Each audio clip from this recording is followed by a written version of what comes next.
today's edition of the Pastor's Study. We're journeying back in our study of David, and we're up to chapter 24 of 1 Samuel, partway through that chapter.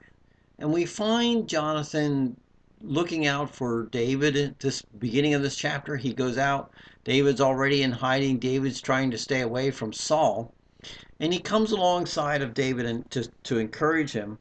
And to remind him, he says, "Do not be afraid, because the hand of Saul my father will not find you, and you will be king over Israel." Imagine the encouragement when David heard that. To have someone else recognize what God is doing in David's life and what God will do in the life and the nation of Israel. Jonathan saw that. Jonathan's hope was that he would get to serve under David. He was willing to serve under David. He was willing to submit himself. And he knew that God would protect David and that Saul, his father, would not find him, would not be able to do any harm to him. And it's interesting because as this chapter unfolds, we find that Saul does hear where David is.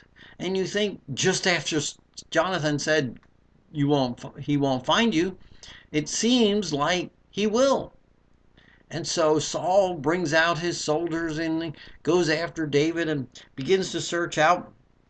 He knows where he is.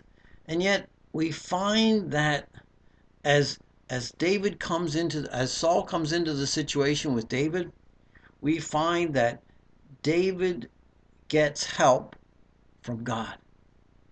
Because we see that a messenger comes to Saul and he says, "Hurry and come, for the Philistines have made a raid in the land." So Saul returned from pursuing David and went to the Philistines.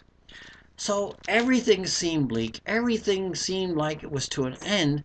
And in that moment, God uses the Philistines to invade the land so that Saul has to leave chasing David and go and fight the Philistines. God intervening on behalf of David. There are times in our lives where we think we are at the end of ourselves. And you know what? That's a good thing.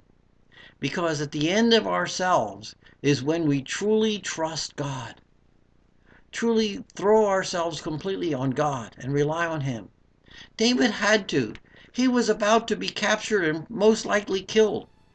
But God had His eye on David. God has His hand on the whole situation. The Philistines come along, invade the land of Israel, and Saul has to leave and go after him. God protected David. And God is watching over you as well. Till next time in the Pastor's Study, goodbye, and may God bless.